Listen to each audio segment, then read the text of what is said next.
Hello. Let's continue our discussion on Stoicism, where we were going over Marcus Aurelius' Meditations. And I would like to talk to you today about the last section in Book 9 of the Meditations. It's a long one, which incidentally is what she said. Whenever you are offended at someone's lack of shame, you should immediately ask yourself, so is it possible for there to be no shameless people in the world? It is not possible? Do not then ask for the impossible. This person is just one of the shameless inevitably existing in the world. Have the same thought ready for the rogue, the traitor, every sort of offender. The recognition that this class of people must necessarily exist will immediately make you kinder to them as individuals. Another useful thought of direct application is the particular virtue nature has given us to counter a particular wrong. Gentleness is given as the antidote to cruelty, and other qualities to meet other offenses. In general, you can always re-educate one who has lost his way, and anyone who does wrong has missed his proper aim and gone astray. And what harm have you suffered? You will find that none of these who excite your anger has done anything capable of affecting your mind for the worse, and it is only in your mind that damage or harm can be done to you. They have no other existence. Anyway, where is the harm or surprise in the ignorant behaving as the ignorant do? Think about it. Should you not rather blame yourself for not anticipating that this man would make this error? Your reason gave you the resource to reckon this mistake likely from this man, yet you forgot and are now surprised that he went wrong. Above all, when you complain of disloyalty or ingratitude, turn inwards on yourself. The fault is clearly your own. If you trusted that a man of that character would keep his trust, or if you conferred a favor without making it an end in itself, your very action, its own and complete reward. What more do you want, man, from a kind act? Is it not enough that you have done something consonant with your own nature? Do you now put a price on it? As if the eye demanded a return for seeing, or the feet for walking, just as these were made for a particular purpose and fulfill their proper nature by acting in accordance with their own constitution. So man was made to do good. And whenever he does something good, or otherwise contributory to the common interest, he has done what he was designed for, and inherits his own. Well, there's a lot to discuss here, I think. And in my mind, it's kind of a two-part section. So, starting out, I think the first part can be summarized as certain people are certain ways. And sometimes we forget that.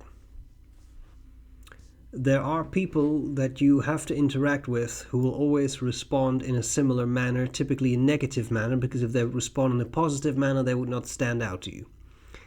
Now, those people will do certain things and will typically show the same behavioral patterns, because humans are animals of behavioral patterns. I'm sure you have at least one person like that in your life who always responds in a specific way that is a bit peculiar, or that is not really likable, or is not pleasant, or anything along those lines. And for me, what made a change in the way I approached those people and dealt with those people was that I had this revelation based on, I think it was a passage from Epictetus, not from the Enchiridion, but from the longer discourses. And it's very similar to what Marcus Aurelius writes here. And I'm going to absolutely paraphrase, but in a nutshell, the statement is, again, I'm really paraphrasing, if you expect a crazy person to do anything that is not crazy, then maybe you are the crazy person. Think about that.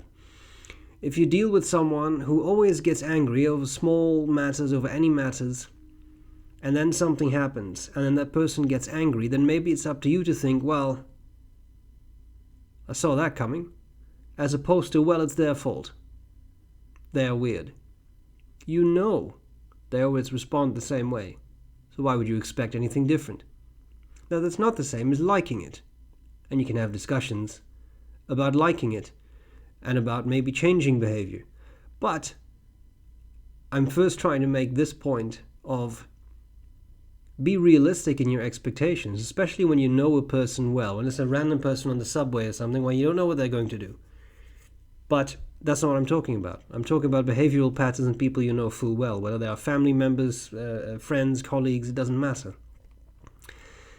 If you were to expect a particular person to respond in a way that is not characteristic of that person, then I think the error may lie with you. Why would you then be surprised? And those are somewhat harsh words, but really think about what they mean. If you know X always falls silent when the topic of politics comes up, and then you start to talk about politics and they don't say anything, here's an innocent example. Are you really surprised? Think about that. But also think about more negative things. Think about people who say things that are hurtful. Think about people who get angry. Think about people who get very sad. Think about people, all of these kinds of things. If you know that that is how a particular person responds, why would you expect anything different? And if you go into a discussion or maybe an argument or something, but if you go into a discussion, let's try to keep it somewhat neutral, with that person, then you know full well what to expect. Because that's how they always respond. And remember, you cannot change other people. You can only change yourself. You can recommend things to people. You can suggest things to people, but at the end, they are those people. And they have to make the change or not. And that we very often forget. We feel this need to change people. But those people are those people. Now, once again, I say this because otherwise we get this discussion. I'm not talking about extreme cases. If someone is a serial killer, then I think we all agree that that person may have to change. But that's not what I'm talking about. I'm talking about the small, everyday, common things.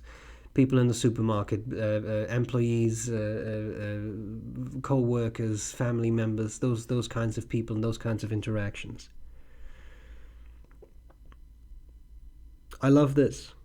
Anyway, where is the harm or surprise in the ignorant behaving as the ignorant do?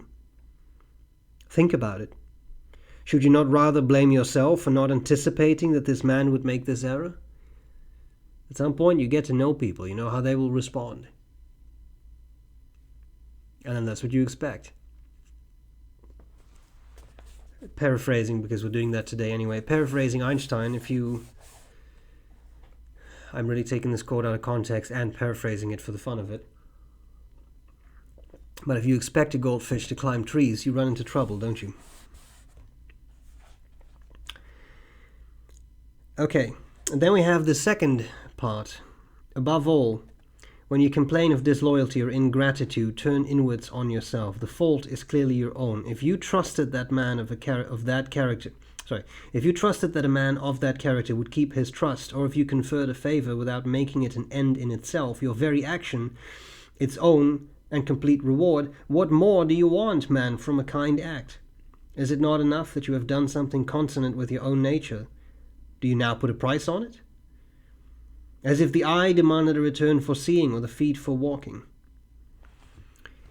We have talked about that before, so I can be fairly brief about that, but this figures quite largely in Marcus Aurelius' writings, I think, because it comes back a few times. If you do something good, if you do an act of kindness, well, then that's it. And it should end there. Don't do something and then expect something in return, because then it's not kindness, at least not sincere kindness. Then you had an ulterior motive. Don't expect to be thanked. Don't expect gratitude. I think that's something that gives people a lot of stress. They do something, doesn't matter what type of relationship it's in, whether it is a work relationship or a romantic relationship, but people do things, and they expect gratitude in return. And then they don't get that, and then they get upset. But you have set that up. You and you alone have set up that disappointment because you are expecting something. You could also have just done the kind thing and think, well, yeah, I don't need to be acknowledged for this, I've just done a kind thing. That kindness lies within your choices. What you do. Another useful thought of direct application is the particular virtue nature has given us to counter a particular wrong. Gentleness has given us the antidote to cruelty, and other qualities to meet other offenses. Sometimes you can respond to cruelty with kindness, but again within reason.